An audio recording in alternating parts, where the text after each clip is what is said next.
윤탄핵 헌법재판관 믿을 수 있을까? 보수 사인방 불안. 김호경 에디터. 내란 사태 와중에도 윤석열의 대표적 분신이자 보수 여전사라는 이진숙 방송통신위원장이 기어이 되살아났다. 많은 국민과 야권은 헌법재판소가 이번엔 설마 했지만 요지부동인 헌재 내 보수파에 의해 뒤통수를 맞은 꼴이 됐다. 보수 사인방 김영두, 정영식, 김복형, 조한창 재판관이 이진숙 탄핵을 기어이 가로막고 직무에 복귀시킴으로써 이러다 윤석열도 대통령 직무에 복귀하는 게 아니냐는 불안감이 싹틀 수밖에 없는 상황이다. 기본적으로 현 정권과 강한 동질성을 갖고 있으며 수구보수 엘리트층의 일원인 이들 사인방이 그 경향성을 다시금 확인시킴으로써 헌법재판관 만장일치 윤석열 탄핵을 갈망하는 시민들은 다시 살얼음판을 걷는 심정이 됐다. 헌법재판소는 23일 서울 종로구 헌재 대심 판정에서 이진숙 방통위원장 탄핵 사건 선고기일을 열고 재판관 4대4 의견으로 기각 결정을 내렸다. 헌재는 재판관 9명 중 7명 이상이 출석해 6명 이상이 동의하는 것으로 파면 여부를 결정한다. 탄핵소추안이 기각되면서 이 위원장은 국회에서 탄핵소추안이 가결된 지 174일 만에 업무에 복귀했다. 문영배 소장 권한대행과 이미선, 정정미, 정계선 재판관은 방송의 공익성과 공공성에 대한 국민의 신뢰를 심각하게 훼손했다. 피청구인의 법 위반은 임명권자인 대통령을 통하여 피청구인에게 간접적으로 부여된 국민의 신임을 박탈하여야 할 정도로 중대하다면서 파면이 마땅하다는 의견을 냈지만 김영두, 정영식, 김복형, 조한창 재판관은 법규범의 물리적 해석에만 집착해 방통위의 제적위원은 피청구인과 김태규 2인뿐이라며 방통위 2인 체제가 적법하다고 이 위원장 손을 들어줬다.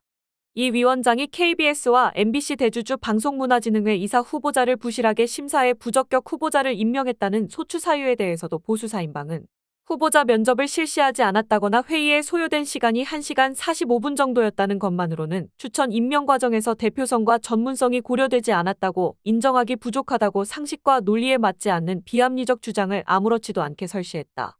이 위원장이 취임 당일 곧바로 비공개 회의를 열고 김태규 부위원장과 함께 단둘이 KBS 52명, 박문진 31명 등 무려 83명의 이사 후보자에 대해 1시간여 만에 그야말로 날림으로 심사를 마친 게 대표성과 전문성이 고려된 과정이라는 것이다.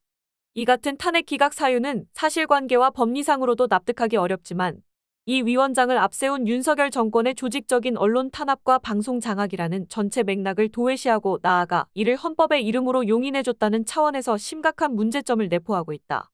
민주화 이후 방통위를 독임제가 아닌 합의제 기관으로 만든 입법 취지가 명백함에도 헌재의 보수파 재판관들이 현 정권과 동일한 인식을 갖고 이미 정해진 결론에 따라 이번 탄핵 사건 심리에 나선 게 아니냐는 의구심을 낳는다.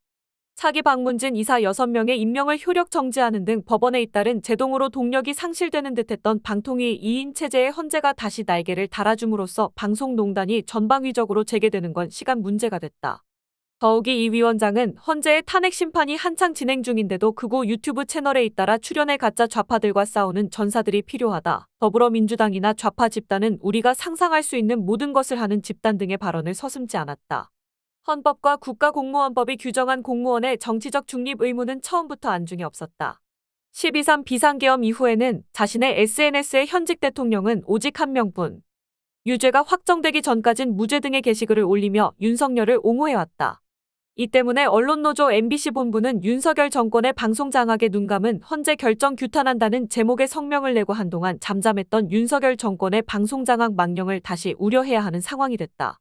특히 내란 우두머리 윤석열이 법치주의와 민주주의를 짓밟고 유례없는 극도의 혼란을 부추기고 있는 현실에서 윤석열 정권의 방송 장악 선봉이자 극우 편향성의 끝판왕인 이진숙의 방통위원장 복귀는 더욱 심각한 사회적 비극을 야기할 가능성이 농후하다며 이번 헌재의 결정은 윤석열 정권의 위헌적인 방송 장악 음모의 맥락을 외면하고 그로 인해 벌어질 위헌적 상황에 대한 고려도 부족했다는 점에서 심히 유감이라고 밝혔다. 이어 방통위 2인 체제의 위법성에 대한 지적은 유사한 거의 대부분의 재판에서 지적해왔다. 헌재의 이번 결정은 지금까지의 사법적 안정성을 해치는 동시에 법률 해석에 대한 혼란만 키우게 됐다면서 이진숙, 김태규 방통위는 이 혼란을 악용해 말도 안 되는 의결을 밀어붙일 가능성이 높다. 이진숙은 물론 방송 장악에 목매고 있는 적폐 세력들 그리고 극우 세력에 의지해 정권 연장을 기대하고 있는 윤석열 일당에게 헌재가 불러온 이 혼란은 반갑기 그지없을 것이라고 개탄했다.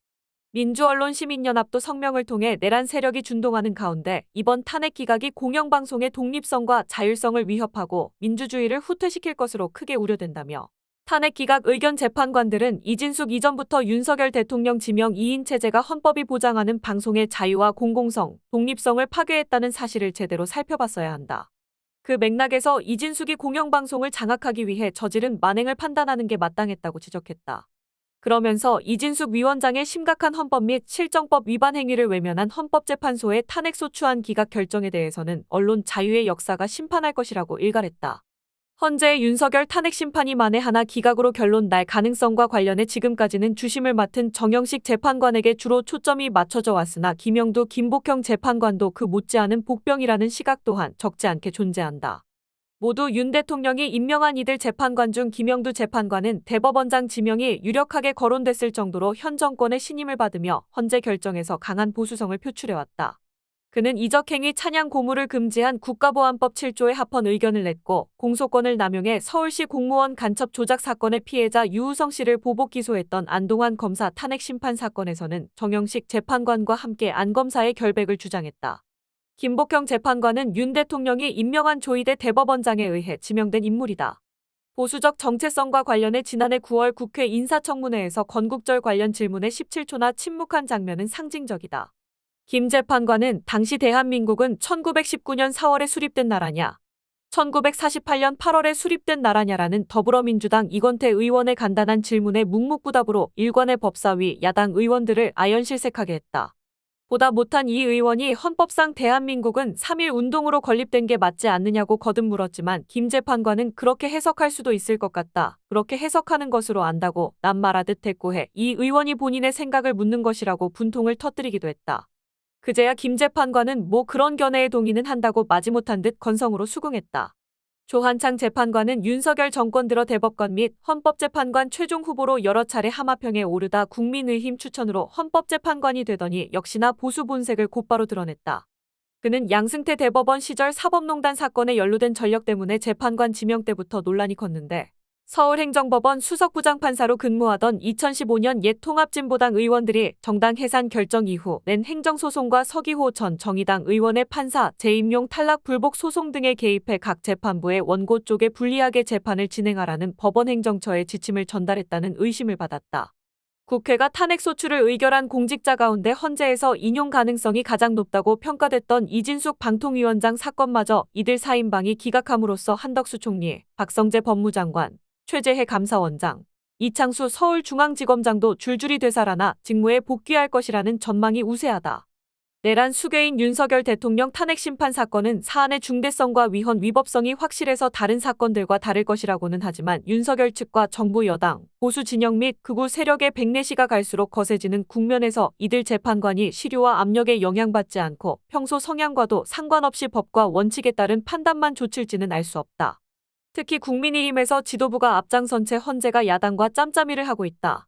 소장 권한대행이 이재명과 친분을 굉장히 과시하고 이재명 모친상에도 갔다 등 작정하고 마타도어를 쏟아내며 헌재 내부 갈라치기를 집요하게 시도하고 있어 여권 친화적인 재판관들이 내심 동요하지 않을지 우려된다.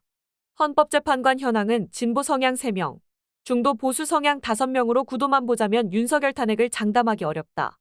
과연 2017년 박근혜 대통령 탄핵 심판 때처럼 재판관 8명 전원일치로 윤석열 파면 결정이 나올 수 있을지. 이번 이진숙 탄핵 기각으로 국민들 사이에 일말의 불안감이 가시지 않고 있다.